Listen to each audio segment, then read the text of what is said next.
वो कमरे में आया तो शनाया गहरी नींद सो चुकी थी। उसे डिस्टर्ब किए बगैर ही वो उसके साथ बेड पर आकर लेट गया। जब उसे एहसास हुआ कि शनाया और उसके बीच में काफ़ी ज़्यादा फासला है और इस फासले की वजह थी सेंटर में रखे बहुत सारे तकिए, मतलब वो उसके और अपने दरमियान एक लाइन खींच चुकी थी। शनाया मैडम, रुखसती हो चुकी है तुम्हारी, वो काफ़ी ऊंची आवाज़ में बोला, जबकि दूसरी तरफ से किसी तरह का कोई जवाब नहीं आया था। मुझे इस तरह की फजूल चीज़ें करने में कोई इंटरेस्ट नहीं, सो ये ड्रामा मैं नहीं करूँगा। वो सारे तकियों को एक एक करके नीचे फेंकता बुड़बुड़ा रहा था, जबकि दूसरी तरफ शनाया हमेशा की तरह होशो हवास भुलाए अपनी नींद पूरी करने में मगन थी। मैं तुम्हें भगा कर नहीं लाया यहाँ, बल्कि तुम्हारे बाप की मर्जी से रुखसती करवा के लाया हूँ। मैं तुम्हें इस रिश्ते को समझने का वक्त दे रहा हूँ, खुद से दूर जाने की इजाज़त नहीं। इसलिए बेहतर है कि मेरे दिए हुए वक्त को बर्बाद करने की बजाय मुझे समझने की कोशिश करो। वो उसके पास आहिस्ता से उसके गिर्द बाजू का हिसार तंग करता हुआ बोला था। वो हसीन थी, बेहद हसीन थी। वो अक्सर उसे देखकर अपनी बातें भूल जाता। मोहब्बत भी कितनी अजीब चीज़ होती है ना।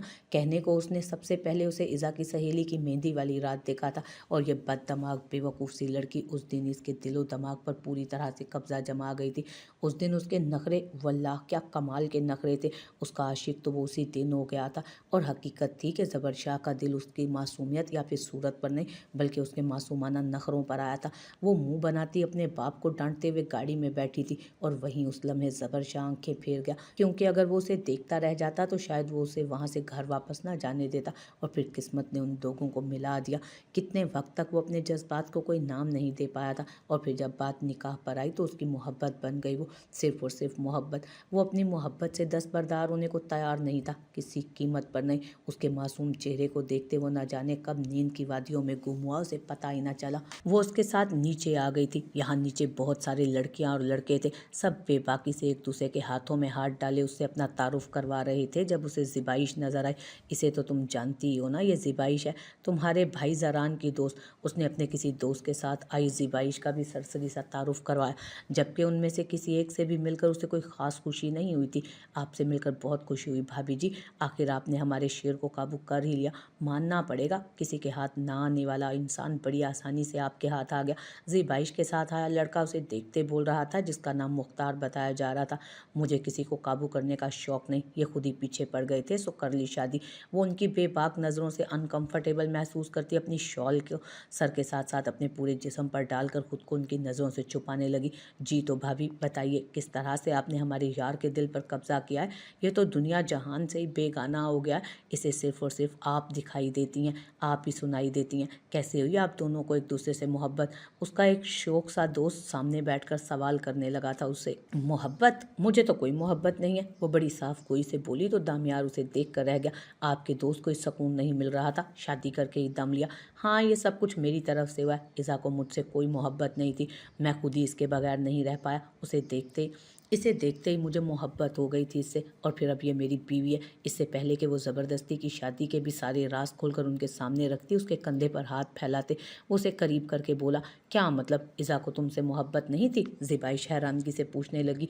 हो जाएगी मोहब्बत भी, उस सुकून से बोला। हाँ इंशाल्लाह हो जाएगी मोहब्बत। खैर मैं तुम्हें ये बताने आया हूँ कि ज़िबाइश का फ्लैट किसी मसले की वजह से बंद कर दिया गया, तो मैंने सोचा कि मैं इसे 2-3 दिन के लिए तुम्हारे यहाँ छोड़ देता हूँ। पहले मैंने सोचा मैं इसे अपने घर ले जाऊँगा, लेकिन तुम्हें तो पता ही है ना मेरी फैमिली छोटी छोटी चीज़ों को कितना बड़ा इशू बना लेती है, और बाकी सबका भी कोई ना कोई मसला है। तो तुम्हारे साथ भाभी भी हैं, तो यहाँ रहते इसे कोई मसला नहीं होगा। वो उसे देखते हुए कहने लगा। इब्रार उसका काफ़ी अच्छा दोस्त था, और वो जानता था कि आजकल वो ज़िबाइश में ज़रूरत से ज़्यादा इंटरेस्ट ले रहा था, इसलिए कुछ ना कहते हुए उसने कंधे उचका दिए। जबकि ईज़ा ने उसे घूर कर देखा, लेकिन बोली कुछ नहीं। वो काफ़ी देर ज़रान के वापस आने का इंतज़ार करती रही, लेकिन जब वो नहीं आया तो ड्राइवर के साथ घर वापस आ गई। उसने कहा था आज वो जल्दी अपना काम ख़त्म कर लेगा, लेकिन शायद उसका काम जल्दी ख़त्म नहीं हो सकता था या नहीं हो सका था। घर आकर उसने खाना बनाया था, और उस दौरान भी वो ज़रान के आने का इंतज़ार कर रही थी, लेकिन शायद आज उसकी वापसी लेट ही होने वाली थी। उसने ज़रान को फ़ोन किया तो आगे फ़ोन बिज़ी कर रहा था, शायद उनके काम अभी तक ख़त्म नहीं हुए। वैसे भी आज आखिरी दिन है, कल से दूसरे केस पर काम करना है। यकीनन वो चाहते होंगे कि सब कुछ अच्छे से हो जाए, मुझे उन्हें डिस्टर्ब नहीं करना चाहिए, वो सोचकर खाना खाने लगी। जबकि इससे पहले उसने ज़रान को मैसेज किया, उसने अभी खाना खाया या नहीं। रात के 10 बजे उठकर कमरे में आ गई। ज़रान की वापसी अभी तक नहीं हुई थी, लेकिन उसके मैसेज सीन करके उसने रिप्लाई कर दिया था कि वो आज ये काम ख़त्म करके ही घर लौटेगा। थोड़ी देर बाद उसे याद आया कि कल सुबह जोरिश की बर्थडे थी। उसने एक दफ़ा फिर फ़ोन उठाते हुए उसे मैसेज किया। उस पर उसने उसे यकीन दिलाया था उसने कि वो सुबह उसके साथ ज़रूर ज़ोरिश को बर्थडे विश करने जाएगा। इसके बाद ज़ोरिश के लिए कोई अच्छा सा गिफ्ट चेक करने लगी थी वो। फिर ज़रान का इंतज़ार करते करते नींद कब मेहरबान हुई उसे खुद भी पता ना चला। अपने चेहरे पर उसके लबों का लम्स महसूस करते उसकी आंख खुल गई थी। आ गए आप वापस? वो उसकी तरफ करवट फेरती मुस्कुराते हुए बोली, तुम्हारे ही पास आना है और कहाँ जाना है मुझे? अब तो सारी राहें तुम पर ही आती हैं इबादत। इतने लेट क्यों हो गए थे आप? इतना कौन सा ज़रूरी काम आ गया था? वो उसके पास आने पर उससे पूछने लगी। काम तो बहुत सारे थे मेरी जान, लेकिन सबसे ज़रूरी काम तो घर आना था। खैर आज ये केस ख़त्म करके आया हूँ पूरी तरह से। अब उस केस पर कुछ नहीं बचा। अब हम नाज़मा वाले केस पर काम करेंगे और तुम्हें तुम्हारी डील याद है ना? इसके बाद भी आपको ये सब कुछ चाहिए? हाँ, मुझे मेरे काम की पूरी पूरी कीमत चाहिए, और वैसे भी ये सब कुछ तो मेरा हक है जिसके लिए कोई मुझे मना नहीं कर सकता। वो तो तुमने मेरे साथ डील की है ना। आपसे बातों में कोई नहीं जीत सकता है। उफ, बातों में तो आपसे कोई नहीं जीत सकता। वो हार मानते हुए बोली, नहीं कोई नहीं जीत सकता, ना बातों में ना प्यार में। वो पूरे दावे से बोला जबकि वो हल्का सा मुस्कुरा गई थी। बाहर आते ही सबने उसे सालगिरह की मुबारकबाद दी थी, जबकि वो सबसे दुआएं लेती उनके पास ही बैठ गई। आज अम्मी और चाची उसे किसी काम को हाथ नहीं लगाने दे रही थी, जबकि वो मुसलसल किसी न किसी काम को करने का सोच कर उठती कि वो दोबारा उसे बिठा देती। वहीं शहीर और अरूश अपना सामान लेकर बाहर आ गए। उन लोगों की आज की ही फ्लाइट थी। भाभी ये निम्रा पर नज़र रखिएगा, ये बिल्कुल भी ठीक लड़की नहीं। आपके शोर पर बड़ी गंदी नज़र है इसकी। शहीर उसे सालगिरह की मुबारक देते हुए कहने लगा, इसका कसूर नहीं है शहीर भाई, लड़की के जज्बात बहुत नाजुक होते हैं। वो पसंद करती है उन्हें, और जिन्हें पसंद किया जाता है उनके लिए थोड़ा जज्बाती हो जाना नेचुरल बात है। इंसान है वो जैसे निम्रा की कैफियत समझते हुए उसे बताने लगी, भाभी आप इसे अपनी नज़रों से देख रही हैं, लेकिन याद रखिएगा हर इंसान यहाँ आपकी तरह नहीं है। जब तक वो यहाँ है तब तक आपको अपना और अपने शोर का खास ख्याल रखना होगा। बिल्कुल भी ठीक लड़की नहीं है वो। फुप्पो ने बहुत एड़ी चोटी का दम लगाया था इस रिश्ते के लिए। वो तो भाई न जाने किस तरह से ईज़ा को मना गए थे। वैसे तो उन्होंने खुद भी फ़ोन करके रिश्ते से इनकार कर दिया था, लेकिन फिर भी वो ऐसे पीछे लगी थी ना भाई के कि क्या ही बताऊं आपको। और फिर ईज़ा ने जैसे मामला ख़त्म कर दिया वो तब, जब भैया ने कहा कि मेरी बहन जो कहेगी वही होगा, और ईज़ा ने भाई को अच्छा खासा लूटने के बाद इस रिश्ते से इनकार करवा दिया था। वैसे भाई की हालत उस वक्त बड़ी बुरी थी। ईज़ा रोज़ लूटती थी भाई को, और फिर आखिर उसने कह दिया कि उसे निम्रा भाभी के तौर पर कबूल लें। फिर जाकर कहीं उनकी जान छूटी थी। वो मुस्कुराते हुए उसे बता रहा था, जबकि वो भी हल्का सा मुस्कुरा दी। ये सारी बातें वो बहुत पहले से जानती थी, बल्कि शादी से पहले ही जानती थी कि बारिक की शादी किसी ज़माने में निम्रा के साथ होने के चांसेस थे। और फिर बारिक ने खुद भी उसे बताया कि ख़ानदान में उसकी शादी निम्रा से शायद हो सकती थी, लेकिन निम्रा की बात उसने बातों ही बातों में कई दफ़ा की थी उसे तंग करने के लिए। लेकिन वो सारी बातें कभी भी इतना सीरियस रूप इख्तियार नहीं कर सकी थी। आप फिक्र ना करें, मैं आपके भाई का ख्याल रखूंगी। आप हमारी अरूश का ख्याल रखिएगा। ध्यान से जाइएगा और ध्यान से वापस आइएगा। वो उन दोनों से मिलते हुए उन्हें रुखसत करने लगी, जबकि दिमाग पर निम्रा बुरी तरह से सवार हो रही थी उसकी आंख खुली तो दामियार कमरे में नहीं था। वो फ्रेश होकर नीचे चली गई, जहां दामियार उसे बाहर ही बैठा नजर आया। ये जो लड़कियां कल यहाँ आई थी आधी नंगी, ये सारी की सारी आपकी सहेलियां? वो रात को कब कमरे में वापस आया उसे होश नहीं था, लेकिन सुबह उठते ही वो सवाल जवाब पर उतर आए। सहेलियां क्या होता है? वो मेरे दोस्त की गर्लफ्रेंड्स और मंगेतर थी। वो उसकी तरफ देखते हुए जवाब देने लगा, जब ईज़ा ने अपना हाथ उसके सामने फैलाया। अपना फ़ोन दो मुझे। वो उसकी तरफ देखते हुए हुक्म दे रही थी। वजह पूछ सकता हूँ? दामियार ने फ़ोन देने से पहले जैसे इजाज़त चाहिए थी।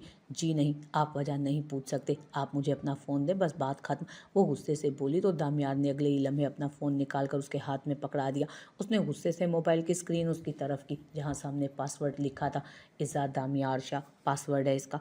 उसने फ़ौरन बताया, जबकि वो गुस्से से फ़ोन वापस करती हुई उसका बताया पासवर्ड लगाने लगी। अपना नाम दामियार के नाम के साथ लिखते उसे काफ़ी अजीब महसूस हुआ।